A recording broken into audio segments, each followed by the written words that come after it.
Welcome to another S&P 500 analysis. Today is December 26, 2022. Happy holiday to everyone. Another roller coaster week for the S&P 500. On Wednesday and Thursday turned out to be the pivotal day. Huge pop on Wednesday and a huge drop on Thursday. The pop came on Wednesday due to positive consumer confidence. Then a big drop on Thursday due to a better than expected GDP. Then on Friday, market came back and put in a green day before the Christmas break. So after the two huge swing days, the week ended up practically unchanged. For the week, the S&P 500 had a range of 126 points. It lost 7.5 points or 0.2%. It did break below the last week's outside bar candle and printed an indecisive spinning top candle that closed below the 40-week and the 10-week moving average. And it has continued to be in a downtrend with a lower high and a lower low price pattern. And looking at the VIX, it has not been moved up above this 30 level since the middle of October when it made the October low. It's basically been hovering near this 20 area, and the put-call ratio has been elevated above the 1 level, indicating more puts are being traded than call. So on the sentiment perspective, market participants are not very fearful, but remain cautious, and they are bearish. And the up-down volume ratio did not do much other than on Wednesday, where it was 6-1 in favor of the up volume. Other than that, the remainder of the week was subdued. The daily advance and decline did show a broad market participation on the upside and on the downside on Wednesday and Thursday respectively. The New York Stock Exchange new high, new low is very much even. That tells us many of the stocks are above the recent low. And with the recent downside from the S&P 500, it did not take these stocks into new low. And the New York Stock Exchange cumulative AD line is flat and moving with the S&P 500. We are seeing no divergence. The Nasdaq 100 lost 2.3% last week, or 258 points.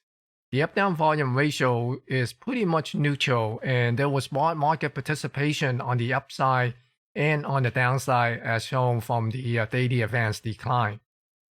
The number of new lows still outnumber the number of new 52-week high by a couple hundred in the Nasdaq market. There seems to be more stock near the 52-week lows in the Nasdaq market than in the New York Stock Exchange. And the Nasdaq cumulative AD line continued to hover near the recent low. It seems to be waiting for the Nasdaq 100 index to come down and test the October low. So overall, the market sentiment are not showing much change from the previous week.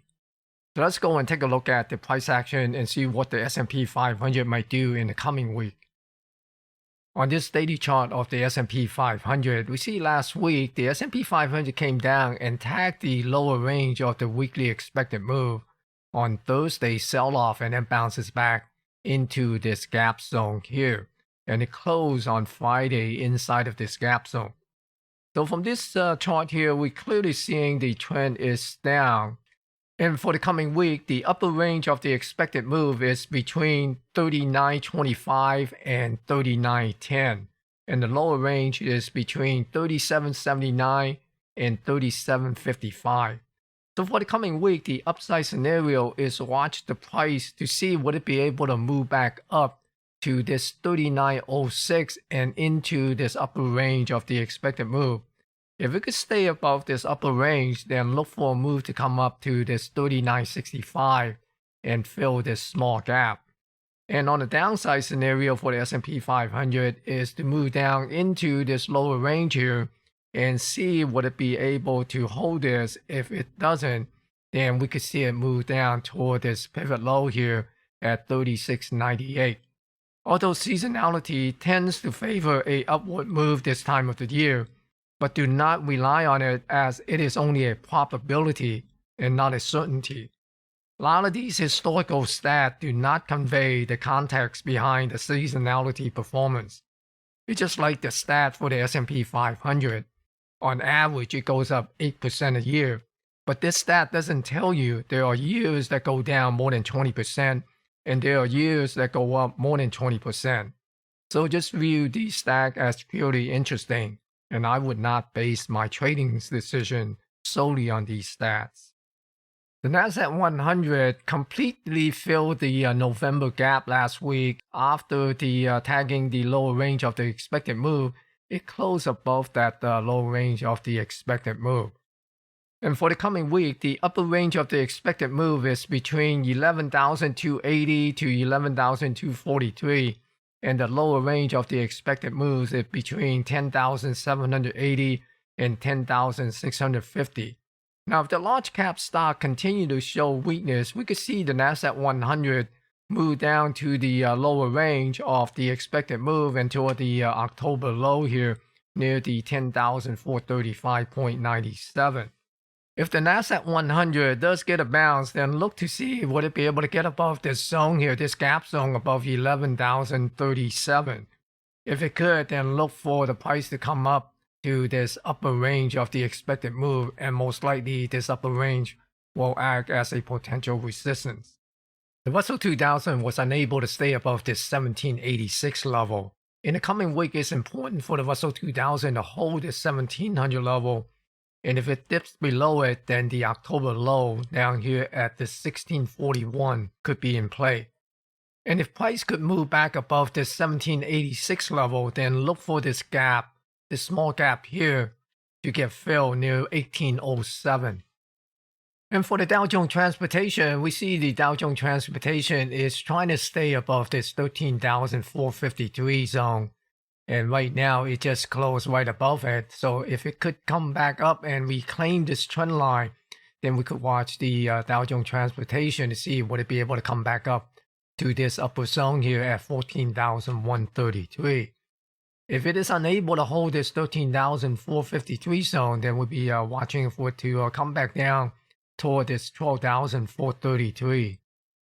And the Dow Jones Industrial, it was able to stay afloat above this 33,167 zone. So for the coming week, we'll see would it be able to continue to move back up to this 34,000 area. And if it's unable to hold this zone here and dip below this 33,167, then we'll be looking at this 31,727 pivot low here to get tested. And for the New York Stock Exchange Composite Index, we see that it is above the 15,000 level here. So if it continue to move up, then watch for this 15,600 level. If it dips below the 15,000 level, then watch for a move to possibly work its way down back to the 14,300 level here near this pivot low. And looking at the 10-year yield, we see it went back up to this 3.75%, and most likely it's going to continue to move up as the Fed continue to raise interest rate in 2023. The level that we're going to be watching is will be able to come back up to this trend line, breaks above it, then we could see it move up toward this 4% plus level. And the US dollar is back above the 104 level right now. It's look like it might be moving back up to 105 area. And if it could get above this 105, then it could start another uptrend. And for the crude oil, we see the oil bounce off nicely off of this 74.50 area. And now it's back up near this 79.50 zone. And so it could making its way back up to this 82 area. So watch the continuation of the upward move into this balance area. So if it pulls back, then we'd be looking at this 74.46, this zone here, to see would we be able to find support down here. But right now, the oil seems to be a little bit bullish, and I'd be watching for upside move toward this 82, 84 area. And for silver, we see silver's continue to bounce up, and it got rejected at this low volume zone here. So watch for maybe a little bit more pullback down to this area near the 23 area and this trend line, and then renew its upward move and take out this 24.48 zone and move toward the 26 area. Or it could just basically just bounce off from last week's close near this 24 area and pushes through the 24.48 and into the 26 area at this balance area. So once it get above this 25 area, I would be looking at the possible long opportunity here to trace back up at least to this high volume node near the 2550 area and then into the 26. Gold got rejected at this high volume zone in the last couple of weeks multiple times. So I'd be watching this 1833 area here. If it could break about this 1833 area, then I will be looking for gold to make its way up to this 1920. And that will be, retracing this entire balance area here. So right now it's kind of getting a little bit of a resistance right at this high volume zone here at this 1830, 1840 area. So if you could get above the 1850, look for this 1920. So in summary, the market is still chopping around with neutral sentiment and market internals. This is a precursor to an eventual break from the current price range.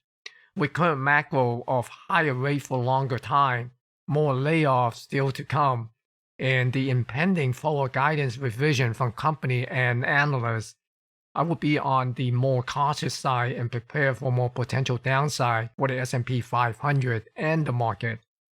I would not be surprised to see the October low to get taken out in the near term.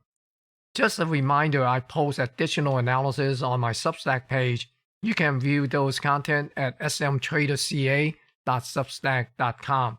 Be sure to smash the thumbs up if you like the content and help me promote this video. Thank you for watching and stay safe.